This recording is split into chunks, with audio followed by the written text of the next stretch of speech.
Good day, I'm Carrie-Ann Smith and this is your JIS News for Monday, April 28.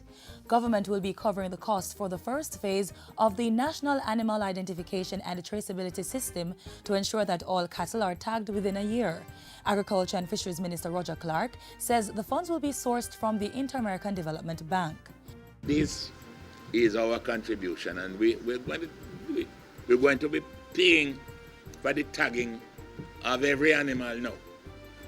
Later on, the progenies and all that, you won't have to pay to do it. But if we give you the start, that is something that you must continue.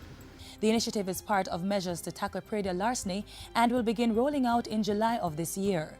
The Ministry's Veterinary Services Division will carry out the tagging in what's called a sweep fashion, parish by parish. Senior Veterinary Officer Dr. Candice Phipps says the project will be supported by legislation such as the Animal Diseases and Importation Act. By law, all animals must be tagged by 8 months or before leaving the farm. The animals cannot move from one point to the next without 3 things. Ear tags, 1 in each ear, passport, and they must have notified the Veterinary Services AIT unit that they're intending to move that cow. The program should strengthen government's ability to trace animals from farm to slaughterhouse. Industry, Investment and Commerce Minister Anthony Hilton has welcomed the introduction of a new software development and information consultancy firm to the island.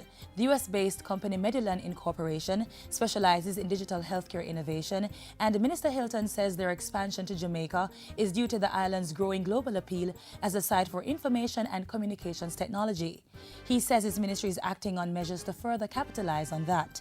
We will, principally through the work of JAMPRO, expand knowledge of Jamaica beyond that of a tourism destination to be considered as a viable destination for ICT investments. A new youth information center is to be built at Watson Taylor Park in LUCEA, Hanover. Youth and Culture Minister Lisa Hanna signed the $40 million contract with the DR Food Construction Limited recently.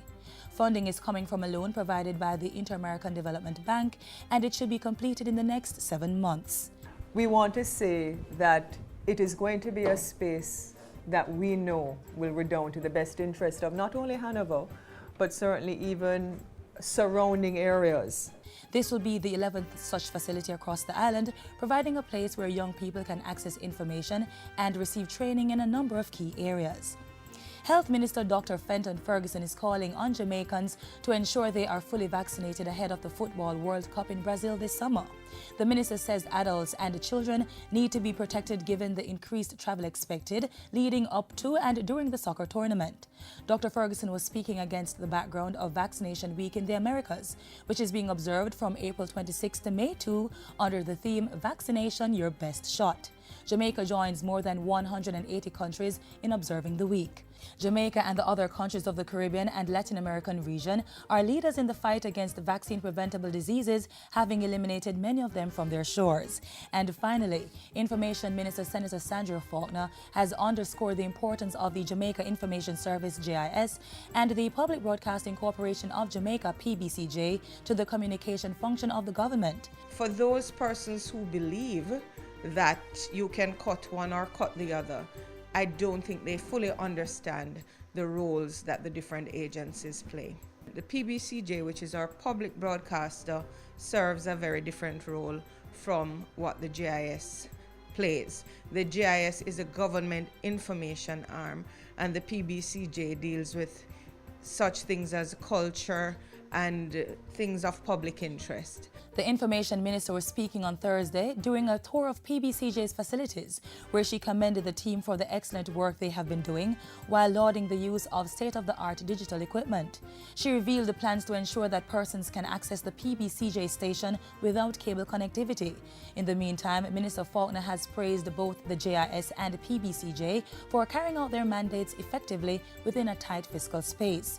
Her comments came on the heels of the US-based Social Progress Imperative Organization's publication stating that Jamaica was ahead of the United States when it comes to communication and access to information. And that's it for JIS News today. I'm Carrie-Ann Smith. Thanks for watching.